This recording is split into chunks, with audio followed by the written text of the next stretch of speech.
Olá, você que acompanha o meu canal. Antes da nossa entrevista de hoje, eu quero primeiro te agradecer por estar sempre aqui acompanhando o TV Saudades Entrevista. Agora, se você gostar do nosso trabalho, se você gostar da nossa entrevista, dá um like, faça um comentário, compartilhe as nossas entrevistas, faça pergunta, assim que possível eu vou responder. Se souber, eu respondo na hora, se não souber, eu vou buscar a resposta para te dar. E também se inscreva, porque se inscrevendo, você ajuda o canal a crescer, você ajuda a trazer melhor conteúdo para você e mais. Você recebe automaticamente a mensagem, a informação do novo conteúdo que acaba de chegar. Então, curte aí. Vamos agora à nossa próxima entrevista.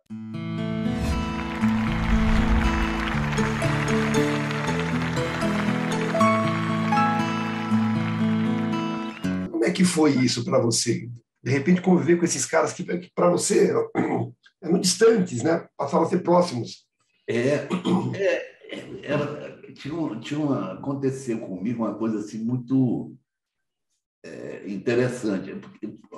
Isso se concretizou da seguinte forma: eu fui muito bem recebido pelo meu primeiro trabalho. Os artistas mais velhos tinham uma coisa assim de vamos ver se é enganação, ou se esse cara é para valer, se quer ser artista mesmo e tal. Então, como o trabalho foi bom, foi bem sucedido, eu fui muito bem recebido, muito acariciado por toda essa geração mais velha, de que eu me aproximei muito e acabei criando fortes relações, grandes amizades assim de família mesmo. Isso me levou sempre a repetir que eu sempre considero que eu tive duas famílias, até pelo fato de ter começado muito cedo. Eu tive minha família aqui biológica, de sangue, etc., que me ajudou e que me criou, e tive essa família artística onde foi muito importante para mim essa formação, essa orientação, esse carinho. Eu realmente fui criado nessa família do cinema, do teatro e da televisão. Então, também você já se deu conta que hoje você pode e deve representar isso para os atores que chegam? Ter sido bem acolhido te ensinou a acolher? Exatamente. Isso acontece muito. Eu fico olhando e falo, pô, peraí, agora o velho sou eu, porque pô, eu chego, mestre, e não sei o quê, pô, que honra, que não sei o quê, como se a gente soubesse tudo. Então, é claro, é uma coisa que te gratifica, porque você manter esses elos assim, com quem está vindo, com quem está partindo, com quem ainda está acontecendo naquele momento, dar continuidade a esse sentimento de família, né? Eu vejo esses aí como os filhos mais novos que estão chegando, etc. E tal, e com muita alegria, porque, na verdade, quando eu estreiei, era muito raro ter um ator garoto, jovem, isso virava notícia. Aparecia um de 10 em 10 anos, etc. e tal. Então, não é com essa profusão que nós temos hoje de jovens talentosíssimos que estão aí dando um show preparados, mostrando, trabalhando, etc. e tal. Então, isso é muito. Eu fico muito feliz com isso, de ver que está tendo essa renovação de talento. Eu agora fico vendo o Marquinhos Palmeira no Pantanal e fico assim numa felicidade extrema de ver um ator maduro fazendo um papel de pai, de senhor, daqui a pouco de avô, e ver que aquilo foi eu conheci criança, né? Um pouco mais novo do que eu, e eu vi criança. E as pessoas estão indo, como o Murilo Benício ali, etc. Vários talentos extraordinários de jovens entraram e justificaram o porquê está ali, né? Então, isso aí é muito bom. Agora, essa sensação que você falou aí, eu sinto muito isso também. Gostoso também, né, Stepan? Agora, em cima disso que você falou, tem duas coisas que eu preciso te perguntar. Você é de uma geração em que havia preconceito contra a profissão. O ator era uma profissão mal vista. Muito. A tua família te apoiou ou ao contrário, tentou te fazer mudar de ideia? Não, não, pelo contrário, o meu pai era uma pessoa muito evoluída, minha mãe também. Meu pai é armênio, um homem do mundo, foi um órfão do genocídio, que viveu pelo mundo, viveu na Grécia, na França, e tinha uma maneira de pensar que era muito moderna já para a época, que é de apoio total aos filhos, naquilo que eles quisessem fazer, seja o que for. Então, ele tinha muito isso, ele tinha uma coisa por exemplo, dentro de casa, nunca ofender filho, nunca menosprezar ou falar palavras ríspidas. Ele tinha sempre aquele negócio: se você chama um filho de idiota dentro de casa, quando alguém na rua chamar ele de idiota, ele vai achar que a pessoa lá na rua está com a razão. Então, pelo contrário, ele sempre, fosse o que fosse, era incentivo. Fala, vai. Então, ele teve muita alegria, só foi alegria eu ter virado artista, foi uma grande alegria para a família toda. Você falou que você tem uma irmã, é só uma irmã? Não, tive 4 irmãs. Armênia, Rani, Anitta, Celina, 4, só eu de homem. Por isso que o nego fala, pô, você é hétero. Eu falei, eu queria ser gay, mas não podia, porque era 4 mulheres e um homem. Pô, se eu tivesse tido uns 3 irmãos homens, um ia ser da PM, o outro ia para o Exército, o outro ia ser isso, e eu ia ser bailarina de teatro revístico. Mas aí tive que era o meu único filho homem. Eu falei, então eu vou segurar essa onda aqui, papai. E o Pedro é filho de qual das irmãs? A Celina, da terceira irmã que eu tenho. Ah, tá. Pedrinho desse esse ano. E aí, você disse aí que começou pelo cinema, fez 2 filmes e fez a novela. Por que você disse que a experiência da novela não foi algo, a primeira experiência não foi algo muito, muito positivo? Porque, apesar do sucesso que eu fazia o Casal Jovem de Bandeira 2 junto com a Elisângela, então eu fiquei muito misturou, eu tinha 17 anos, aquela fase da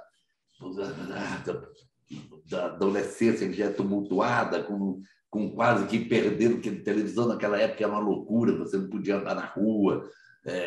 Aí eu fiquei meio que perdido do ponto de vista existencial. As pessoas me olhavam, mas aí o que tinha era o cara da televisão. Eu comecei a não saber se estava olhando para mim, se alguma menina olhava, eu não sabia se estava olhando para mim porque gostou de mim ou se era para o artista.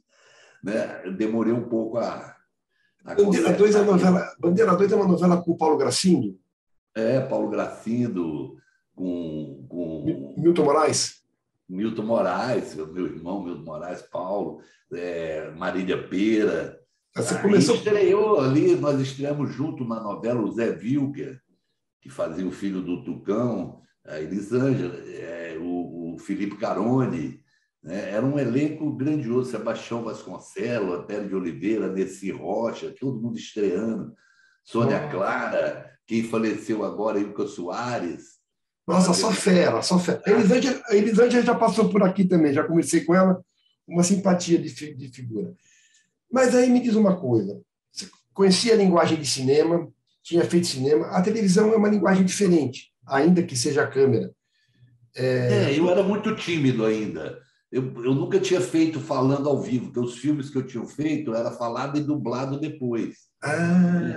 E isso aí já foi uma coisa que a voz, eu não tinha muito controle do tom de voz, a timidez, ao mesmo tempo aquela coisa de... Eu estava acostumada com uma câmera, e de repente tinham 3 câmeras, naquela época eram 3 câmeras no estúdio, tinha todo uma lenda de que ator que sabe se posicionar para a câmera, espera a luz acender para falar, tinha vários macetes técnicos da época que eu não tinha e eu me sentia meio perdido.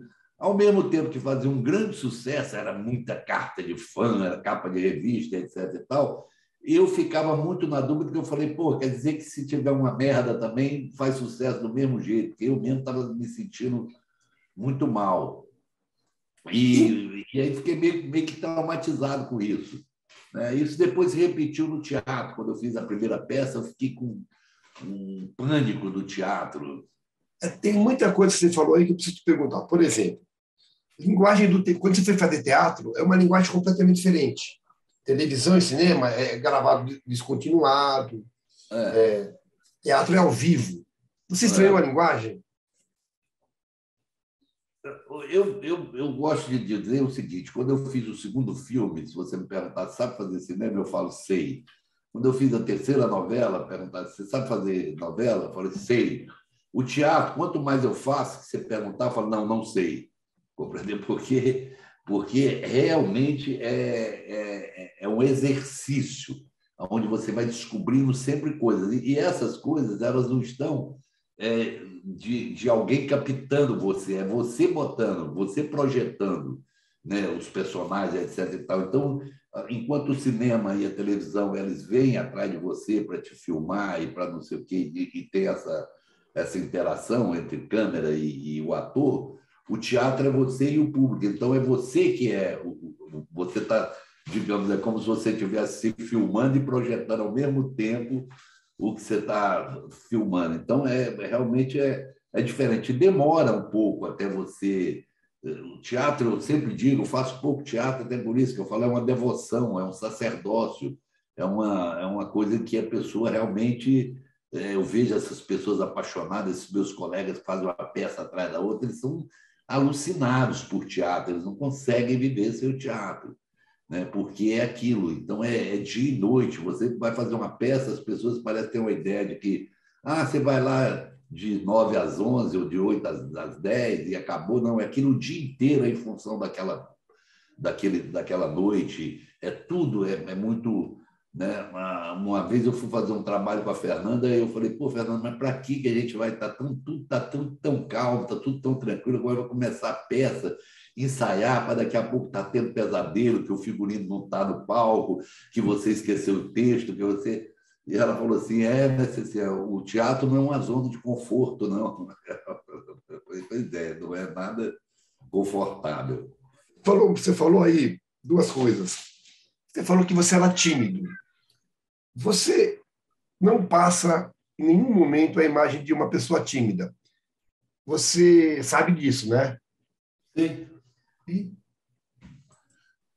Não, eu ali naquela fase que eu falei de sofrimento da adolescência, que é essa 16, 17, 18 anos, nossa, aquilo ali, eu chamo que é a fase que Deus te castiga para ver se você merece seguir em frente ou não, mas ali parece que tem todas as provações, todas as dúvidas, todos os questionamentos, quem eu sou, por que eu estou, o que eu quero ser, o abandono da infância, da adolescência, quer dizer, você está vendo que você vai ter que se jogar no mundo mesmo por sua conta e que o mundo não é tão bonzinho quanto a gente imagina que seja, começa a receber os nãos, as durezas da vida. Então, é um período de muita